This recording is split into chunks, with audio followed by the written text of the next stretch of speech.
Hey guys, East Tennessee Prepper here, and this is a video I had started to make a while back, but the subject matter trended off, and I thought, okay, I don't need to make this one after all, but here recently I have seen a resurgence of this, and so here we are, making that video after all. As the title says, dropping the voting age to 16 and 17 is a ridiculous idea.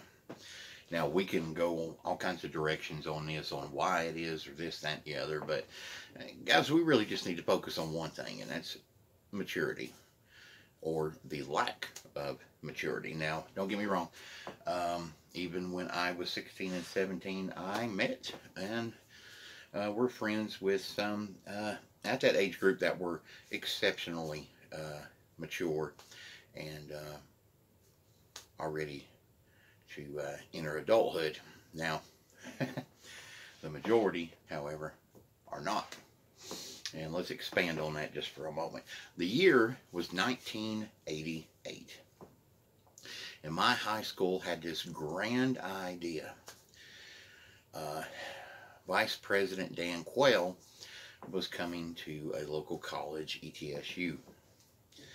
And the day before his visit, they announced that anybody that wanted to attend his presentation, his speech, was able to go. Unsupervised.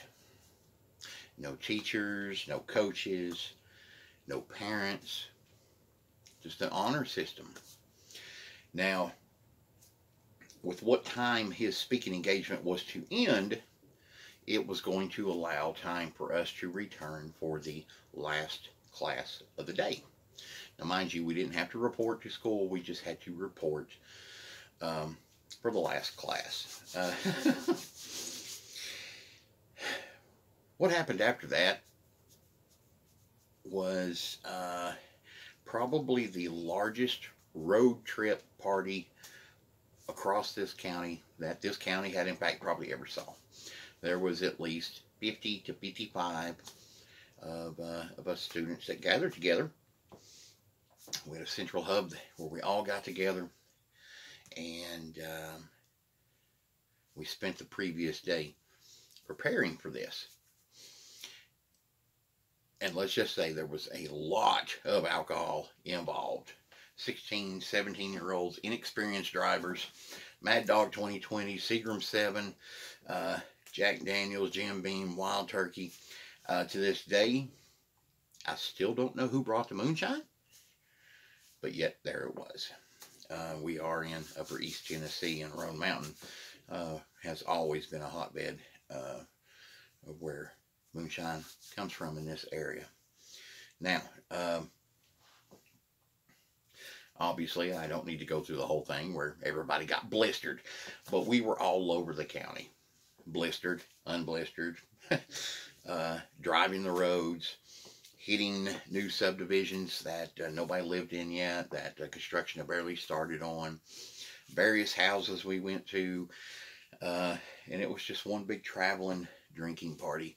There was a lot of stupidity involved, like playing chicken with the cars, people riding on top of the hoods and the very top of the car, and we were probably lucky nobody fell off, or cars didn't crash, or we didn't go off the road. Well, actually, there was some that went off the road, but minor damage, blah, blah, blah. Nobody got hurt regardless. You know, luck was with us. And so we've got this large traveling road trip, 50, 55 kids, inexperienced drivers, heavily drinking, amongst other things. And eventually, the groups had split up into three, and we're all over the place. We were at different people's houses, subdivisions. One group ended up at the water department. There was a cave that was gated off. They climbed over the gate, went in, and I still don't know the whole story about that. Something about some kind of cage or a cave creature when they walked in. The best way they described it was if you picked up a pig, you know, a little piglet, and how they screamed because they hate being picked up. That's the sound it made. It dove under the water in the cave and never came back up. So whatever was happening there, the moonshine had kicked in. My friend Charlie, we went to another friend's house, Jay, a bunch of us did, and, you know, Charlie was off his rocker. The moonshine really just, bam, went in there and hit him, and he got a hold of. Now, in the late 80s, early 90s, Polo was a very popular cologne that the guys used. About $45 a bottle. I don't know what it is now. I assume it's still around. Anyway, Charlie, completely lit, grabbed Jay's Polo and just downed the whole damn bottle of Polo. You know, Jay looked at him, Charlie, why did you drink my Polo? And a bunch of stupid stuff like that. You know, he could have got really sick or poisoned from that alone. So, got all this going on. We have to make our way back to 6th period. Most everybody's hammered. 3 of us are in the same class, and Charlie was in that class as well. And just our dumb luck, you know, we're trying to play it cool, and our dumb luck, Charlie gets called to the front with like 6 other students to work a problem out. It was an English class, and he was just up there just a swinging and a swaying, and the girl next to him was trying to give him the answer and help him and everything, and he got that done, and then they gave him another one, and then this time the instruction was, as soon as you're done, go sit down. Charlie was the last one left up there. She asked him, Charlie, what's wrong? You know, can't you, you know, he just laid his head on the chalkboard, and he's like, Miss Clayton, I just can't do it. And I just don't understand. I just can't do it. Luckily, a teacher that was normally very sharp wasn't so sharp that day. He got away. She went up there and helped him, and, you know, of course, every one of us had probably ate our body weight in gum and mints and everything like that to get away with everything. So, long story short, the majority of us did get away with it. But again, inexperienced drivers. Some of us only been driving a few months. We drove drunk. We did a lot of stupid stuff. We trespassed. We almost crashed into each other. There was some minors going off the road, and drinking stuff that could have poisoned you. And a lot of not so good decisions were made that day.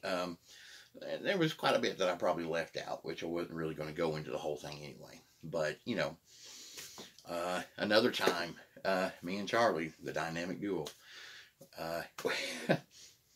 you know, we're still in high school. We're hitting the tree streets in Johnson City, where all the college frat parties are at. You know, we bounce from party to party to party, and you know, we go to McDonald's to try to get. Oh, no, wait a minute. Charlie was driving. I was riding.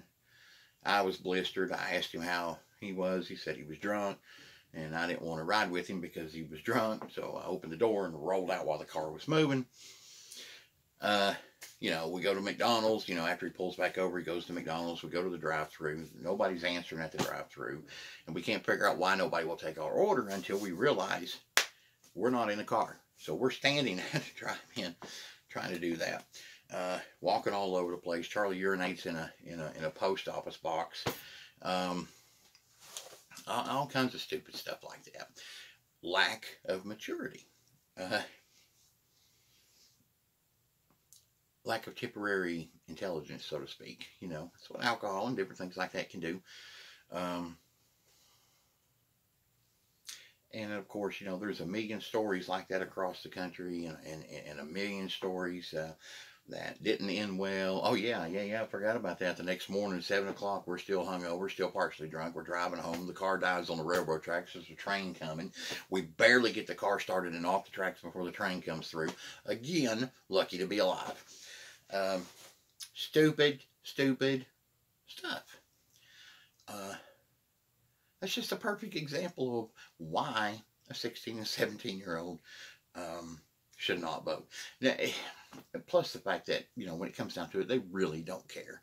And at that time, we think we know it, we know it all. But at the same time, too, we're parents. We repeat what all of our circle tells us. And we're not informed and not old enough. We're not mature enough. We're not intelligent enough. I mean, for the love of God, I mean, we're not even an adult, and we're going to let kids try to vote, 16, 17. It's just a piss poor idea. It's an obvious reason why they want to, because the schools now, the colleges and the high schools and the middle schools, the teachers are using this. And you can see this all the way from the time that education became centralized. It's become a hotbed of informing. You take like North Korea as an example. How in the hell does a country believe that their leader is a superhuman strength, super intelligence, won a sailing contest at 8, and this, that, and the other? It's because they are indoctrined in school. And we see that around here. We see that and hear that everywhere we go. So that is exactly why a certain demographic wants that age limit lowered, because they are controlling them. If you have kids in school, you really, really need to stay on top of this. You need to find out anything that the teachers are talking about political, what they're saying about our current president, the last president, the way things are going now, and nip it in the bud as soon as it hits. Don't just go to the school. Go to the paper. Go to anybody that will listen. Go to the Facebook, because you go to Facebook and you put something on there, it gets spread like wildfire. Cause a ruckus, nip it in the bud. So, anyway, 16, 17-year-olds voting. You're stupid. No. Have a good day, guys.